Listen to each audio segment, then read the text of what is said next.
Coincide con el mismo asunto, dinero.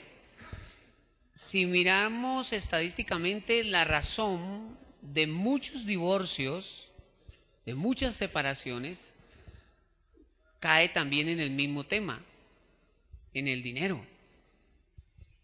Y nosotros luchamos con unos conceptos de la iglesia tradicional con la que venimos a los caminos del Señor, como por ejemplo pensar que el dinero es malo, pensar que el dinero nos hace pecar, que es mejor vivir en una situación de escasez para ser más santos. Y si ustedes observan, cuando se empiezan a formar y a establecer los monasterios, los conventos, las abadías, entonces empieza a surgir el concepto en la Edad Media de que el dinero es pecaminoso. Entonces es mejor no tener dinero, porque el dinero nos hace pecar. Entonces es mejor nada que ver con el dinero. Y se empieza a asociar el concepto pobreza con santidad, ¿sí? Ruina con santidad. Entonces, cuando llegamos al Señor, venimos con ese preconcepto allí, entonces luchamos con eso. Y tal vez por eso en nuestras oraciones quizá ni siquiera le pedimos a Dios que nos prospere, sino que nos dé para vivir, o mejor, para subsistir. Porque es que si el Señor me bendice, yo me aparto. Porque es que si el Señor me bendice, quién sabe en qué pecados uno caiga. Y lucha con esas cosas. Pero resulta que cuando nosotros llegamos a los caminos del Señor, tenemos que mirar qué es lo que Dios dice. ¿Qué es lo que Él enseña al respecto? Empezando, hermanos, porque el dinero es amoral, los bienes son amorales, no son ni buenos ni malos, eso depende del corazón que los administra. Entonces vamos a mirar este tema y quiero decirles en primer lugar que la Biblia tiene más de 2350 versículos que se refieren al dinero y a las posesiones. Dice un comentario que en el Nuevo Testamento, después del tema del amor, el tema que más se habla es el tema de finanzas, en el Nuevo Testamento. Luego es un tema muy importante que Dios quiere que manejemos con sabiduría. El tema de esta mañana se llama principios financieros.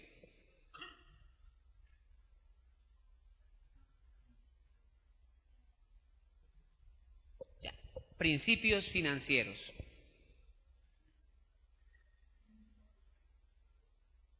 Yo les decía, nadie se levanta en una mañana y le pide a Dios que le vaya mal, ¿cierto?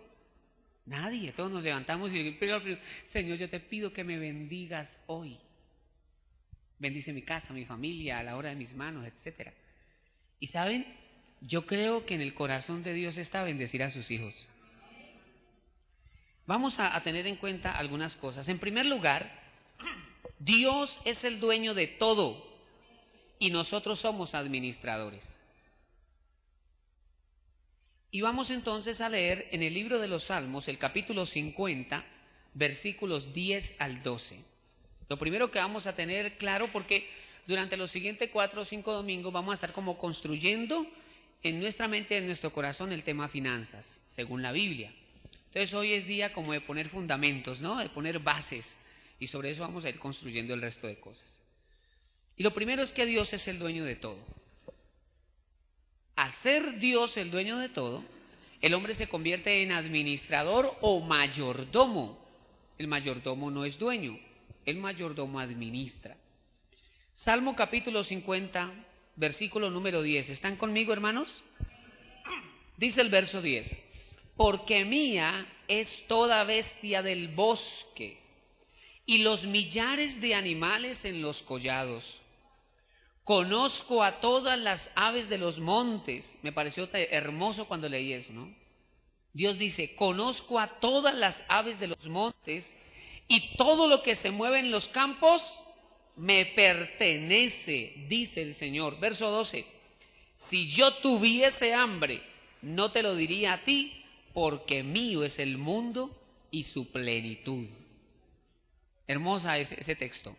Ahí básicamente Dios le está diciendo al hombre, yo soy el dueño de todo, hasta del ave más pequeña en el campo, de todo animal, por pequeño que sea que se mueva en el monte, yo soy el dueño. Y si algún día yo tengo hambre, no te lo voy a decir a ti, porque el dueño soy yo.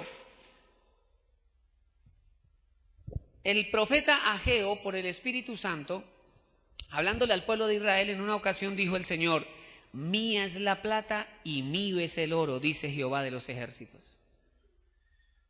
Y entonces, si uno reflexiona en esa frase, ¿cuántas veces hemos escuchado, o tal vez nosotros mismos hemos expresado, es que esa es mi plata? Yo hago con ella lo que quiera porque es mi plata. ¿Se ha escuchado usted eso alguna vez en la vida? O quizá lo ha dicho, ¿no? Es que eso es mío y yo veré. Error craso en primer lugar porque Dios es el dueño de todo. Y en segundo lugar porque en un matrimonio todo es de los dos. Por eso es que es importante que las decisiones se tomen entre los dos. Dios creó los cielos y la tierra.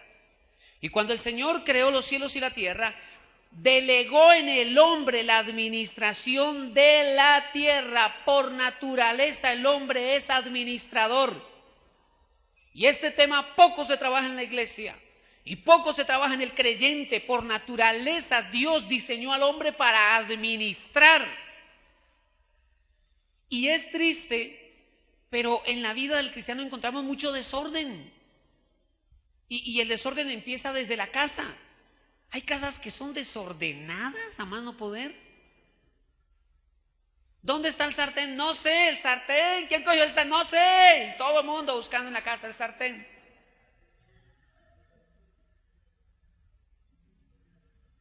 No, y levantamos un poco de cosas porque no hay orden. A veces hasta perdemos tiempo buscando algo en la casa, en ese espacio tan chico. No hay buena administración, por eso se recibe la quincena y el 18 ya no hay nada en los bolsillos. Por desorden, hay mala administración. Y el diablo ha robado ese potencial en el ser humano de administrar.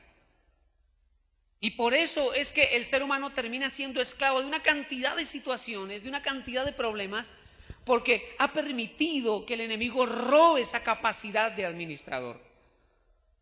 De hecho, la Biblia dice que el Señor cada vez quiere darle más a sus hijos. El asunto es que no hay estructura de administración en el corazón de la persona. Entonces, reconocemos que Dios es el dueño de todo. Y cuando Dios es el dueño de todo, entonces mi actitud respecto a los bienes y a las posesiones debe ser de responsabilidad, porque todos le daremos cuenta a Dios. La Biblia dice que Dios hace salir el sol sobre buenos y malos. Luego el Señor a todos les da oportunidades. Llámelo el cuarto de hora, llámelo la oportunidad en su vida, llámelo la hora feliz, yo no sé. Pero a todo el mundo le acontece en su vida que llega un momento de bendición donde todo florece. Por donde emprenda está la bendición de Dios. Y incluso puede llegar un momento en su vida donde las finanzas son abundantes y Dios manda más. Y en el momento en que empieza a llegar la sobreabundancia, usted y yo vamos a ser probados. Porque el corazón del hombre es probado en la escasez y es probado en la abundancia. El corazón del hombre puede dejar de seguir al Señor en la escasez, al igual que en la abundancia. El asunto es el corazón. Todos nosotros tenemos que dar cuenta a Dios de lo que el Señor nos ha entregado, incluyendo las finanzas. Estamos en el capítulo 50 de los Salmos, vamos a ir al capítulo 135. Estamos en el 50, vamos al capítulo 135. Claro, un problema que podemos tener nosotros viene del seno familiar. Quizá no crecimos en una familia donde papá y mamá eran administradores, ¿cierto? En la casa quizá todo se daba la topa tolondra, lo que llegara, lo que fuera. ¿no? Se vivía, como alguien dice por ahí, al diario. Entonces no había proyección, no había metas, no habían objetivos. Entonces crecimos en el seno de un hogar donde no tenemos por naturaleza eso, ¿no? No nos enseñaron a cuidar, no nos enseñaron a trabajar y a esforzarnos por conseguir las cosas. Entonces cuando llegamos a la adultez y llegamos a los caminos del Señor, empezamos a seguir a Cristo y nos da salvación, pero nos damos cuenta con que nuestra vida natural no es como lo leemos en la Biblia.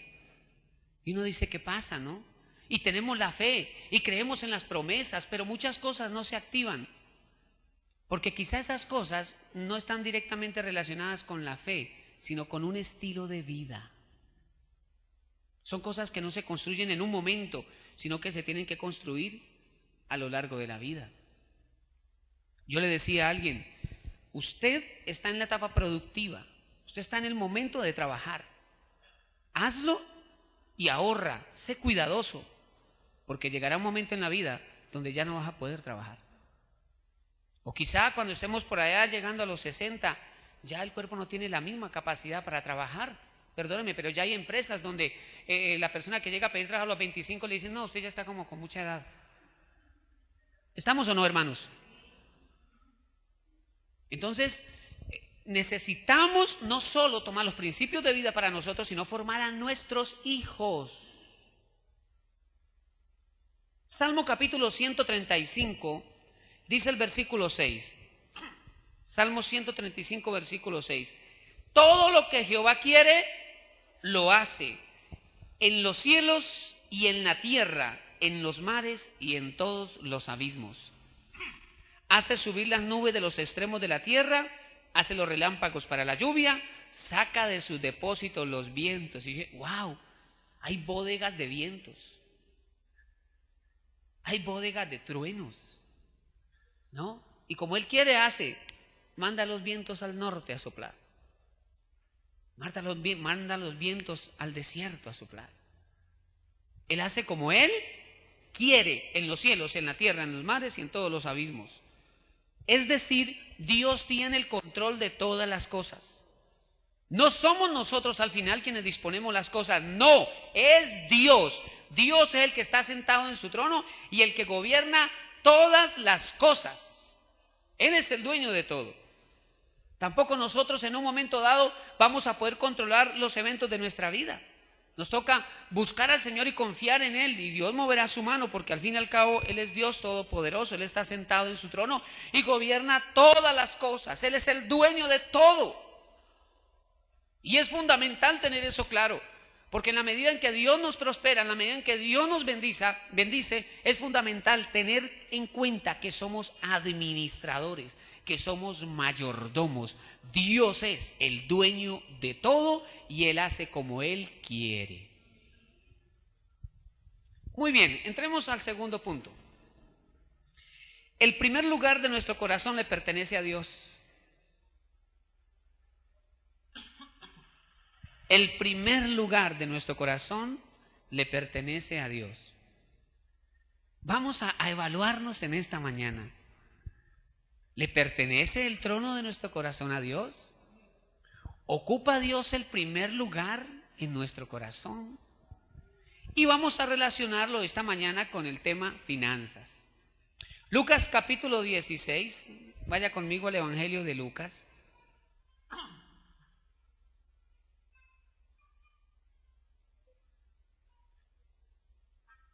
Versículo número 10. Lucas 16, 10. Está hablando el Señor Jesús y dice, Evangelio de Lucas, capítulo 16, versículo 10. ¿Están conmigo, hermanos? Leamos detenidamente y con suma atención. Verso 10. El que es fiel en lo muy poco, también en lo más es fiel. Y el que en lo muy poco es injusto, también en lo más es injusto. Pues si en las riquezas injustas, o sea, en las riquezas de otros, es lo que quiere decir el contexto, Pues si en las riquezas injustas no fuisteis fieles, ¿quién os confiará lo verdadero? O sea, lo que Dios te quiere dar. Verso 12. Y si en lo ajeno no fuiste fieles, ¿quién os dará lo que es vuestro? Ningún siervo puede servir a dos señores, porque o aborrecerá al uno y amará al otro, o estimará al uno y menospreciará al otro. No podéis servir a Dios y a las riquezas. Recuerde que yo ya ese tema lo he compartido acá. Ahí el término griego para riquezas en el original es mamón, ¿no? El dios de las riquezas. Y estuvimos hablando de ese personaje en la mitología griega, en la mitología romana. Lo presentan como un anciano, casi como un gnomo, ¿no? Y con unas bolsas de oro, y está sentado sobre un baúl lleno de monedas de oro. El dios de las riquezas. Pero en realidad es un ser espiritual que hace creer a la gente que el tener muchas riquezas los hará felices. O sea, su poder es el engaño de las riquezas. Y por eso dice el Señor, no podéis servir a Dios y a las riquezas. Hay varias cosas que yo quiero destacar aquí. En primer lugar, lo poco es una oportunidad que evidencia cómo se comportará nuestro corazón en lo mucho. Lo leyó conmigo, ¿cierto? Ahí, el que es fiel en lo poco, en lo mucho también lo será. Y el que es injusto en lo poco, también en lo mucho será injusto. A veces nosotros nos quejamos por lo poco. ¿Se ha quejado usted alguna vez por lo poco? No, este gobierno que nos tocó, este país, el salario mínimo no sirve para nada, mire esto todo subiendo. Y bueno, y en fin. A veces Dios permite que en nuestra vida haya poco. Y en lo poco, nuestro corazón evidencia qué clase de administrador vamos a ser. El que en lo poco es fiel, en lo mucho va a ser fiel. El que en lo poco es injusto, en lo mucho también lo será. O sea, lo poco va a sacar a la luz nuestro corazón. El dinero, escúcheme esto, el dinero compite por el trono en el corazón del Hijo de Dios. El dinero compite por ese primer lugar en el corazón del Hijo de Dios. Y por eso el Señor dijo, ninguno puede servir a dos señores, porque odiará al uno y amará al otro, o estimará al uno y menospreciará al otro. Cuando el dinero o el anhelo de conseguir dinero no nos deja dormir. Cuando miramos a los demás, no como personas, sino como un signo pesos. Cuando miramos a los demás como una oportunidad para hacer negocio, más que como persona.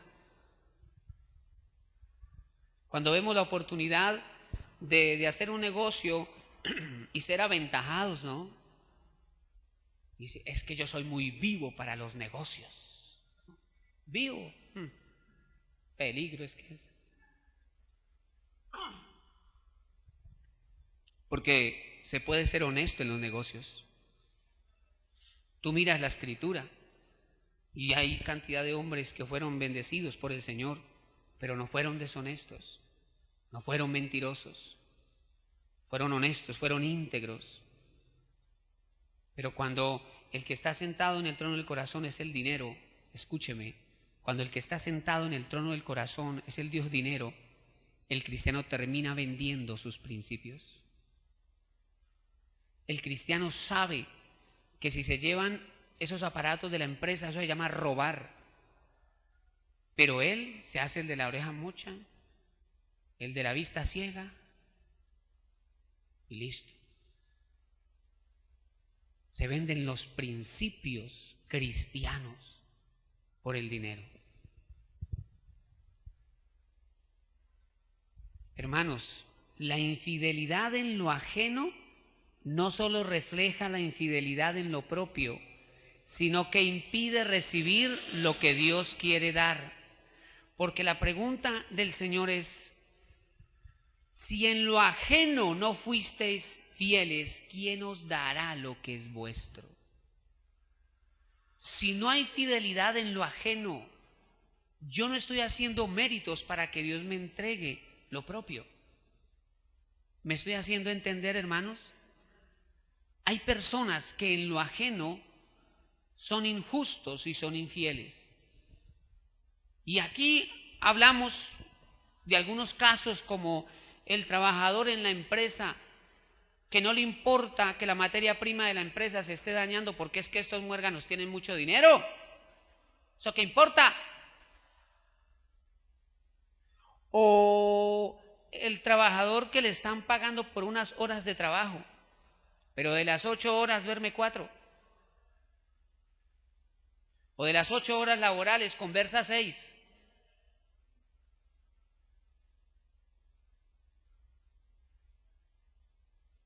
Yo me acuerdo de un trabajador que me contó. Me dijo, no, nosotros hacíamos una idea, pastor. Tranquilo que no está aquí en la iglesia, hermano, para que ponga a buscar quién será. ¿Cómo le parece que había las oficinas de la empresa estaban a la entrada de la institución y el taller principal quedaba bajando al sótano? No era un sótano, sino que quedaba en la parte inferior y eso era muy grande. Eso era casi media cuadra, hermano. Y en algunas ocasiones los trabajadores acordaban porque el propietario salía y se quedaba la esposa en la oficina. La esposa en la oficina estaba acá adelante y ellos estaban en la parte de atrás. Eran tan tremendos que se sentaban, pues se ponían todos de acuerdo, se sentaban y cogían un par de varillas y empezaban a darle, y otro cogía un martillo y le daba un hierro ahí, produciendo algún ruido para hacerle pensar a la esposa del dueño que todos estaban trabajando. Claro que solamente se ve por allá en esas cosas. Ser injustos y ser infieles en lo ajeno es dañar lo que es de otro. Es abusar de la confianza de otro. No, tranquilo, ahí hágale como usted quiera, ¿no? Y abusamos. Y cuando nosotros somos deshonestos, infieles, no nos preocupa que se dañe la materia prima, dejamos caer la herramienta de la empresa, no nos importa, porque al fin y al cabo eso no es mío. En el cielo hay unos ojos que están mirando y que están viendo las actitudes del corazón. Y entonces Dios pesa ese corazón y Dios dice, este corazón es injusto en lo ajeno, no puede recibir lo propio. Luego, administrar lo ajeno es una oportunidad en la que yo debo hacer méritos para que Dios me entregue lo que Él ha destinado.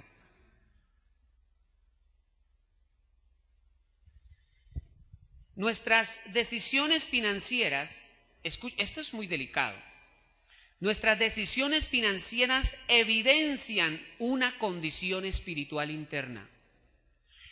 La manera en que yo administre, trate las finanzas o recursos que Dios me da, evidencian una condición espiritual interna. Y voy a darle aquí algunos ejemplos. Si nosotros sobornamos a una autoridad, llámese un representante de la alcaldía, llámese un agente de policía, llámese una persona que trabaja en la administración de la DIAN. Si sobornamos a una autoridad, si pasamos contrabando y fomentamos el mismo, si mentimos en nuestra declaración de impuestos o compramos cosas de origen dudoso, robadas, por ejemplo, estamos mostrando que quien está sentado en el trono de nuestro corazón no es Cristo, sino el Dios dinero. Porque ese es el que está dictando mis decisiones. Lo que es ilegal y punto. Dios bendice la legalidad.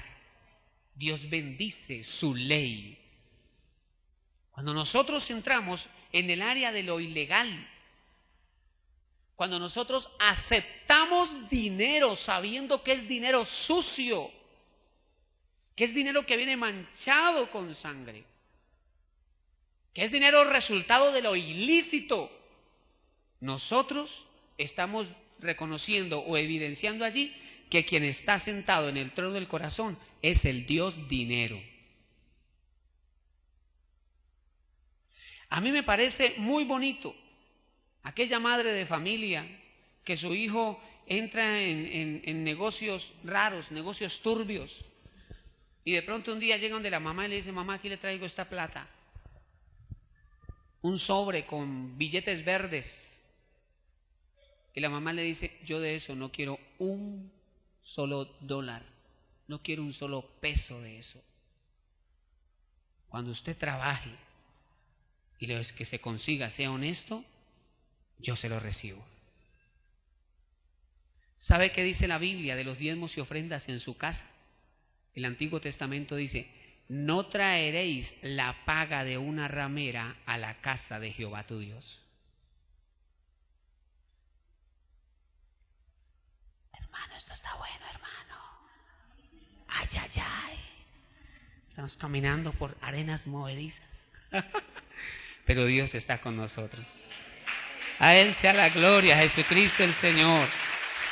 Él es Dios poderoso. Él nos enseña. Él nos enseña. Vamos en tercer lugar. Dios diseñó el trabajo. Eso lo estableció el Señor. Eso lo diseñó Dios. Él estableció el trabajo. El trabajo es una bendición de Dios. Vamos por favor al libro de Génesis capítulo 2, y es muy importante tener en cuenta este comienzo, porque en el comienzo está el diseño.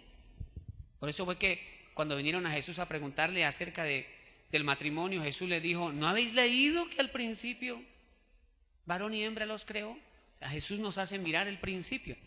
Por eso es tan importante que veamos aquí el principio. Génesis capítulo 2, versículo número 15. Génesis 2:15. ¿Están conmigo, amados? Es muy importante que leamos aquí despacio. Dice: tomó pues Jehová Dios al hombre y lo puso en el huerto de Edén para que lo labrara y lo guardase. Interesantísimo eso, interesantísimo. Porque tenemos que considerar que Dios acaba de crear al hombre y a la mujer y los pone en el Edén. No había pecado. El pecado aparece en el capítulo 3. Ellos están en una condición de gloria, imagen y semejanza de Dios. El Señor les ha delegado a ellos la administración de la tierra y todo lo que en la tierra había. Y el Señor les habla a ellos, y aquí específicamente Dios establece el trabajo y le dice a Adán y Eva: van a labrar el Edén. Van a labrar el Edén. Dios establece, antes del pecado, Dios diseñó que el hombre trabajara. Y le dice: lo vas a labrar y lo vas a cuidar. Es fundamental cuidar lo que Dios nos da. Y es fundamental trabajar. Dios diseñó que el hombre trabajara. ¿Sabe qué ha hecho el diablo? Hacerle pensar a los seres humanos que no trabajar es éxito. Y resulta que cuando el hombre está ocioso es cuando vienen los problemas, porque la ociosidad es mala consejera. A mí no se me va a olvidar aquel texto donde dice que David estaba en el palacio, en la terraza del palacio, en tiempo de guerra, cuando allá vio a Betsabé. Él tenía que estar en la guerra. Él era el comandante en jefe de los ejércitos de Israel. Él tenía que estar en la batalla. Pero la ociosidad lo llevó a pecar contra Dios. Ahora, todo tiene su tiempo, por supuesto. Pero ¿cómo es posible que vamos a encontrar al niño de 34 años en la casa todavía levantándose a las 10 de la mañana? Papi, ¿qué va a comer? Ay, el niño tiene sueño.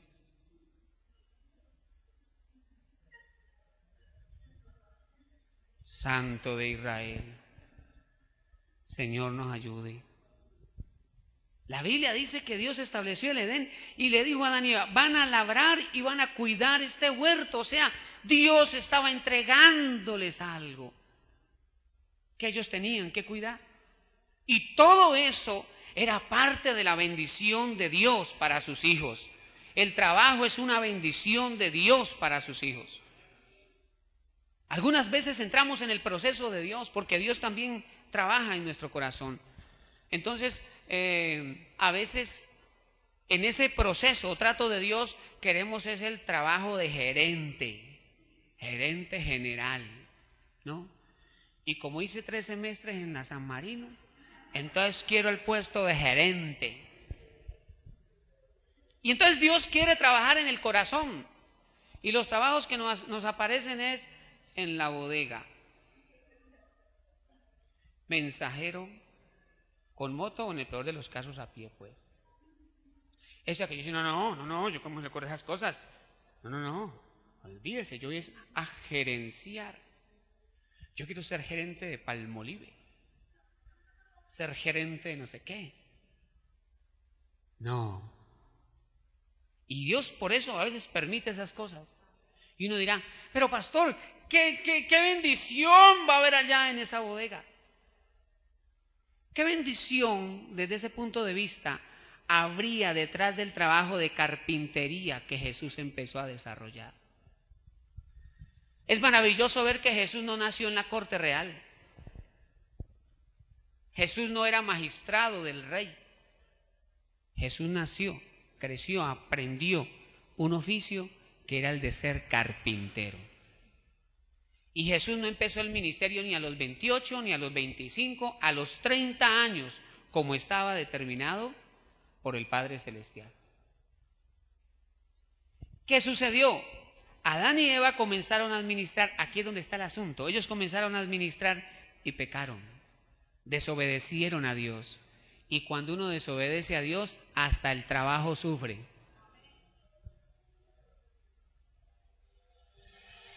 Yo les he dicho a ustedes que leí por ahí un artículo de una revista secular, es decir, no cristiana, y hablaba de los beneficios del matrimonio.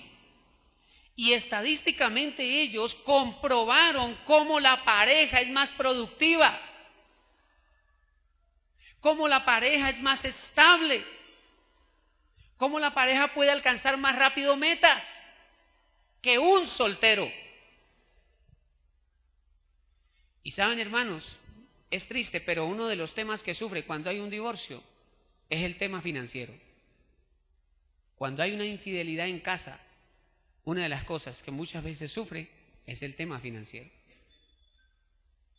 Adán y Eva desobedecieron a Dios y resulta que vino una consecuencia en el área financiera. Miren ustedes, Génesis capítulo 3, versículo 17. Antes de Génesis 3, ¿se acuerda que Adán y Eva labraban la tierra? ¿Usted se imagina lo que la tierra le producía a ellos antes del pecado? Yo creo que esas uvas eran de tamaño sandía. Esas zanahorias, una zanahoria había que llevarlo en carreta. Yo creo que esas cosas eran inmensas. Yo creo que no, y fuera de eso el Dios le dice a Adán, de todo árbol del huerto puedes comer. ¿Usted se imagina cuando Adán salía con el carrito allá al supermercado del Edén? ¿Usted imagina? Cogía lo mejor, lo más grande. Le sobraba. Llevaba a su casa y ellos no sabían qué comer. Había abundancia y calidad porque no había pecado. Cuando vino el pecado, hermano, cuando vino el pecado, ahí sí ya no podían ir más al supermercado. Las cosas cambiaron. Génesis capítulo 3, versículo 17. Y al hombre dijo, por cuanto obedeciste a la voz de tu mujer y comiste del árbol de que te mandé diciendo no comerás de él, maldita será la tierra por tu causa, con dolor comerás de ella todos los días de tu vida, espinos y cardos te producirá y comerás plantas del campo, con el sudor de tu rostro comerás el pan hasta que vuelvas a la tierra, porque de ella fuiste tomado, pues polvo eres y al polvo volverás. ¿Usted se imagina? Ahora salía Adán a esa tierra. No, hermano. Ahora sí las uvas eran pequeñitas. Se ponía a labrar la tierra y tiempo atrás las cosechas eran al 100%, porque la tierra estaba sana. Y después del pecado, se empezó a producir ahí unas cositas de nada.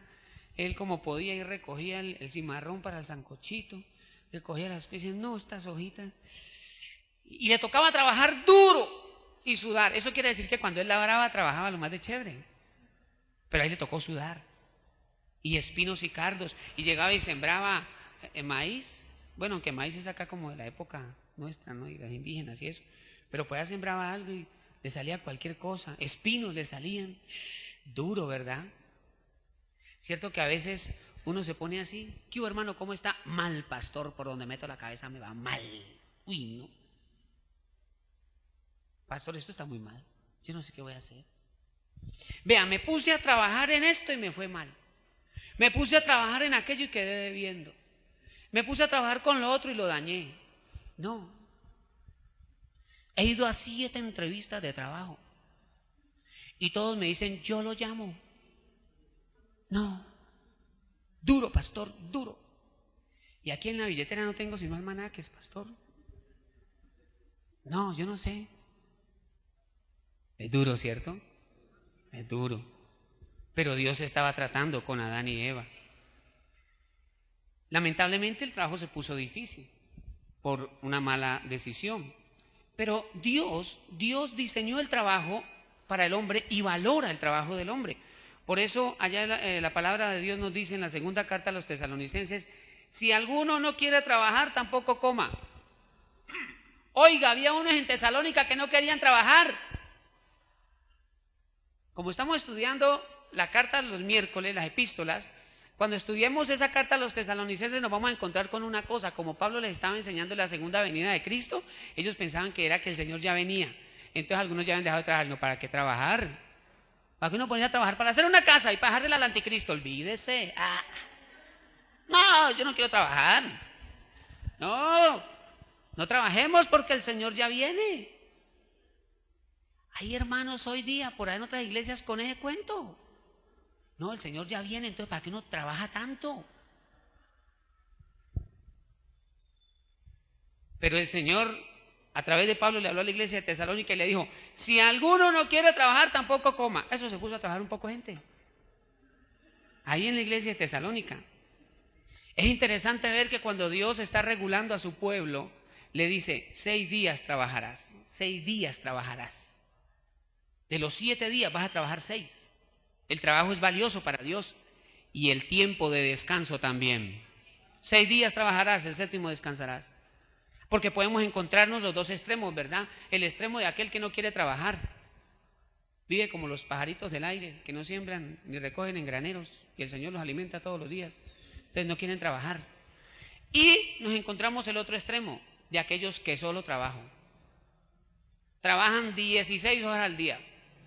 Duermen 5 horas. Ven a la esposa el fin de semana. Y aunque viven en la misma casa, el niño no los conoce. Porque nunca los ven. Hay mucho trabajo. Hay que aprovechar porque hay mucho trabajo. No, y buscar a Dios menos, porque con tanto trabajo no hay tiempo para buscar a Dios. Pero el Señor estableció 6 días trabajarás y el 7º es para mí. Y descansarás y buscarás mi presencia. Ese es el modelo de Dios. Y el Señor, valorando el tema del trabajo, nos enseña en la carta a los Colosenses, capítulo 3. Carta a los Colosenses, el capítulo número 3.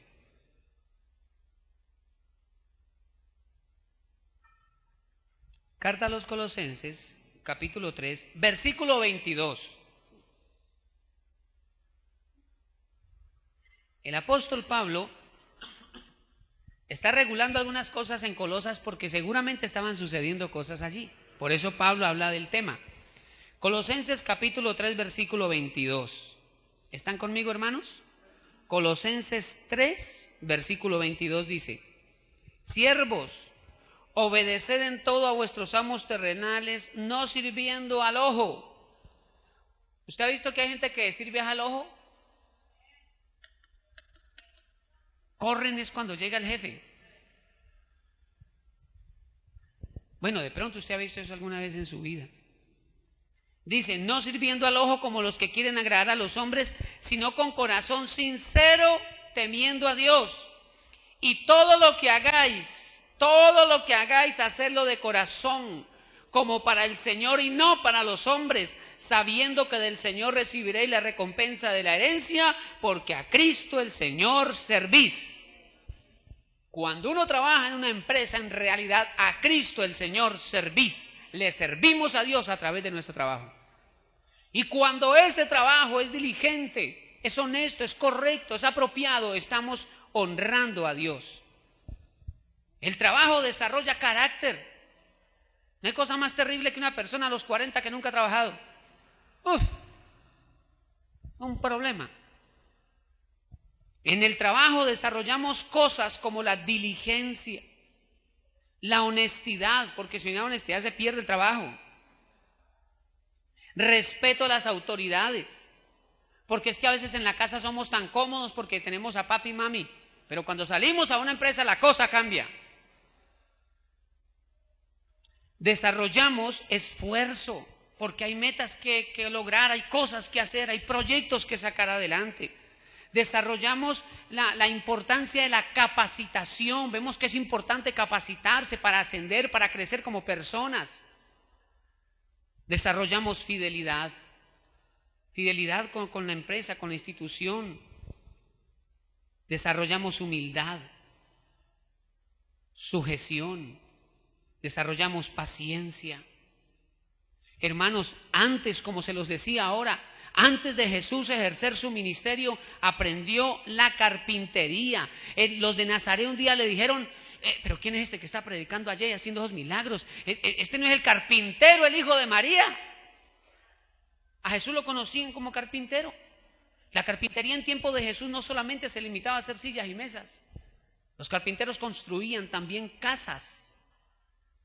Y saben una cosa, hermanos, cuando el carpintero se dedica a su labor, no solo edifica una casa, sino que la casa lo edifica a él. Cuando uno tiene un hijo, uno piensa, tengo tantas cosas que enseñarle a mi hijo. No, y las que el hijo le va a enseñar a uno, oiga. El trabajo no solamente es ir a hacer algo, en el trabajo vamos a edificar cosas, pero el mismo trabajo nos va a edificar a nosotros. En el trabajo vamos a pasar momentos de vergüenza, entonces desarrollamos humildad. En el trabajo va a haber momentos donde, si estamos acostumbrados a excusarnos y a justificarnos y a echarle la culpa a los demás, va a haber momentos donde nos vamos a tener que confrontar con nuestra responsabilidad. Entonces el trabajo desarrolla carácter. El trabajo es una bendición de Dios y Dios diseñó el trabajo. Así que trabajemos con alegría, con disposición, porque al fin y al cabo al Señor estamos sirviendo también allí.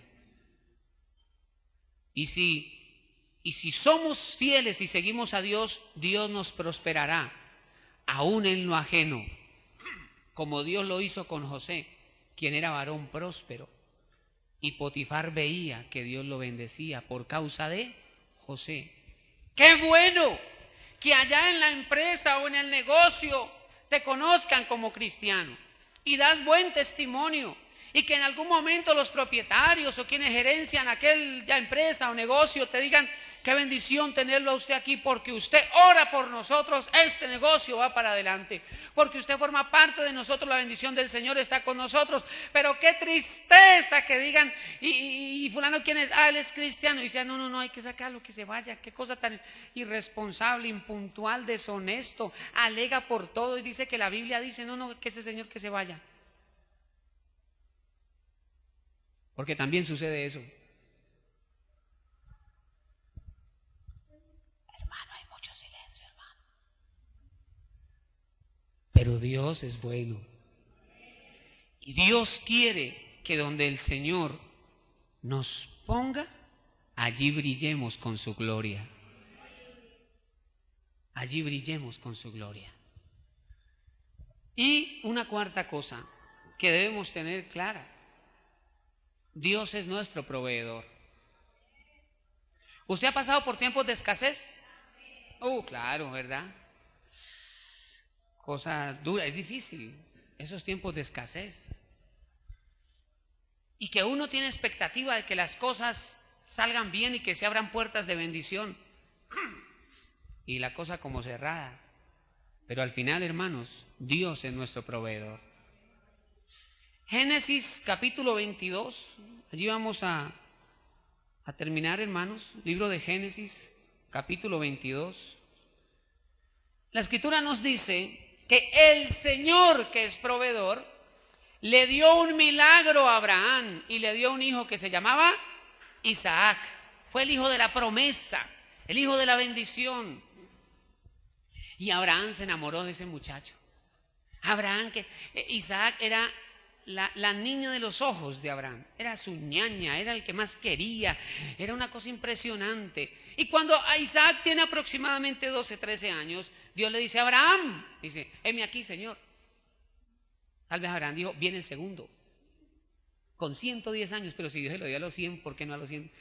No, Abraham, quiero que me des a tu único, a tu hijo, aquel que amas, quiero que me lo sacrifiques en el monte Moriah. Abraham se quedó así. Y yo creo que Abraham empezó a preguntar, pero Señor, ¿por qué? ¿Por qué? Y ya habían colgado. No hubo respuesta. No hubo respuesta. Abraham se quedó, pero ¿qué es esto? ¿Cómo así? Dios me lo dio y ahora me lo pide. Porque, hermano amado, cuando el Dios te bendice y tú pones demasiado tu corazón en eso, Dios te lo pide. Porque el primer lugar del corazón debe ser para Dios. Dios es celoso, amado hermano. Dios es celoso. Y les he compartido siempre que el celo de Dios opera de dos maneras. Uno, Él es celoso para que no toquen a sus hijos. Él defiende a su pueblo. Y dos, es celoso porque quiere que su pueblo solo lo ame a Él. Tanto que el principal mandamiento es amar a Dios con todo nuestro ser. Entonces Abraham se enamoró de ese muchacho, y no, mejor dicho, nadie podía tocar a Isaac, hasta que Dios le dice, dámelo. Y Abraham, hombre obediente, un hombre tremendo, comienza un camino de 3 días hacia el monte Moriah. Y cuando está allí, a punto de sacrificar a su hijo, viene el ángel de Jehová y dice, Abraham, detente, te he estado probando y he visto que tu corazón es fiel. Génesis capítulo 22, versículo 13. Verso 13, entonces alzó Abraham sus ojos y miró, y aquí a sus espaldas un carnero trabado en un zarzal por sus cuernos. Y fue Abraham y tomó el carnero y lo ofreció en holocausto en lugar de su hijo. Y llamó a Abraham el nombre de aquel lugar, Jehová proveerá. Por tanto se dice hoy, en el monte de Jehová será provisto. Dios es nuestro proveedor. Y en medio de la crisis de Abraham, Dios envió la provisión porque lo estaba probando. Dios no desamparó a su siervo. El Señor le envió la provisión en medio de la crisis. Yo creo que cantidad de testimonios tenemos aquí. ¿Cuántas veces hemos pasado por momentos de crisis y Dios se ha hecho presente? Según nosotros a última hora, no, a la hora de Él. En el tiempo perfecto. Porque a veces nosotros nos dejamos llevar por la ansiedad y decimos, ay, Dios está como demorado, Dios está como demorado. ¿Cuándo no voy a hacer tal cosa? Dios todo lo hace a su tiempo. Cuando buscamos a Dios, el Señor bendice. Por eso la Biblia dice, mas buscad primeramente el reino de Dios y su justicia, y todas estas cosas os serán añadidas. Hermano, no es en sí mismo el negocio el que nos provee. No es la empresa, no es la persona, es Dios nuestro proveedor. Que Dios utiliza un negocio, que Dios utiliza un trabajo, que Dios utiliza a un familiar, etcétera. Que Dios utiliza el talento o don que hay en ti. Pero no es eso en sí mismo lo que nos provee. La provisión viene de Dios que hizo los cielos y la tierra. Todo viene de Dios. Cada mañana cuando abrimos nuestros ojos lo podemos hacer porque Él nos está dando aliento de vida. Cada vez que nos podemos sentar a desayunar, a almorzar. Yo no digo que todas las veces, pero casi cuando voy a tomar el desayuno, a mí me encantan los huevitos al desayuno. Aquí entre nos. Y voy a tomarlos algunas veces me acuerdo de una hermana. Estábamos en un evento en la iglesia y creo que le llevaron un pedazo de torta, algo así. Y entonces yo, estaba comiendo y le dije, pruebe la que está rica. Y me dijo ella, no, pastor, a mí me da lo mismo. ¿Por qué? Yo no le siento el sabor a las comidas. ¿Cómo? Me dijo, no, yo tuve un problema y mi lengua perdió la capacidad de las papilas gustativas. Entonces, yo todo lo que como no le siento sabor a nada. ¿Y usted cómo cocina? O sea, yo organizo los alimentos y empiezo a echarle poca sal, llamo a mi hija, le digo cómo está de sal. Ay, hermana. No, pastor, pero el otro mes me van a hacer una cirugía para eso. Y yo, ay, qué bueno, vamos a estar orando por eso. Pasó la cirugía y le pregunté, ¿qué hubo? ¿Cómo le fue? Me dice, bien, pastor, ya siento el sabor de las comidas. Ay, qué bueno. Entonces cuando yo a veces me siento frente a los huevitos y Señor, gracias porque puedo sentir el sabor. Pero ¿qué hacemos nosotros? Nos sirven el desayuno. Yo no quiero dejar huevos. ¡Otra vez huevos! Cosa, hola, hace algo diferente, mira que no se cae. Nos sirven los frijoles, hermano, con la otra más frijoles, pepas, queda uno como una camándula. Yo no quiero comer más frijoles, no quiero más eso. A todos los frijoles y nos enojamos.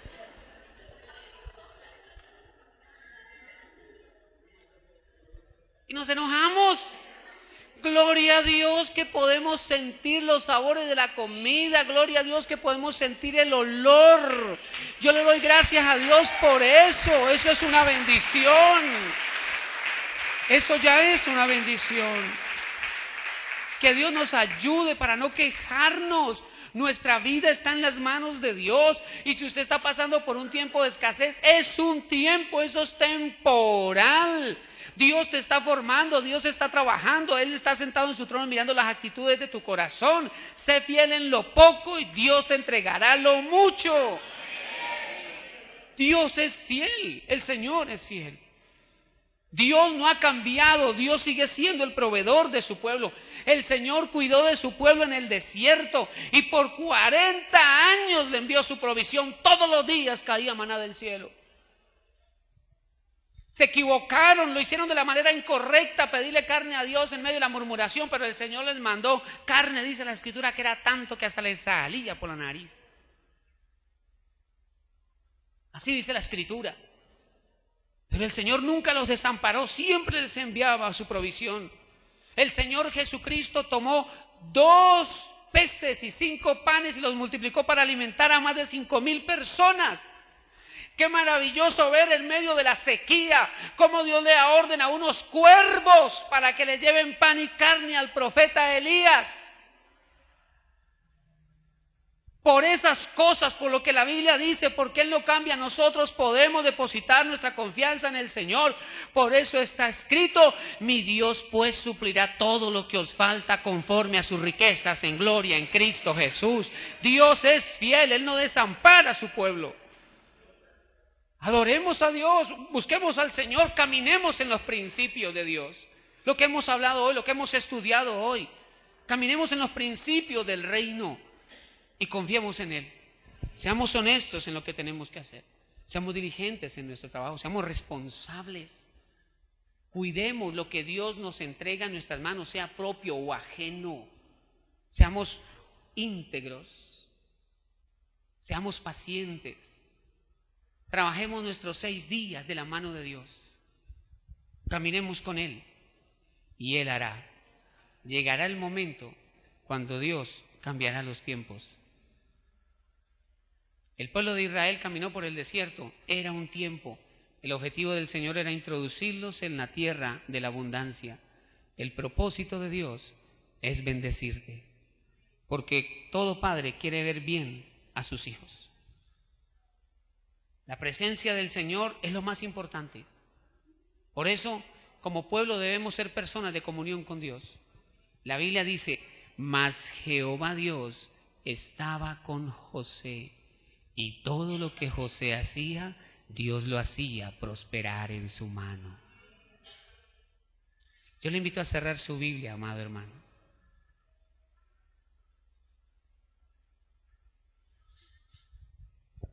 ¿Qué tal si nos ponemos de pie?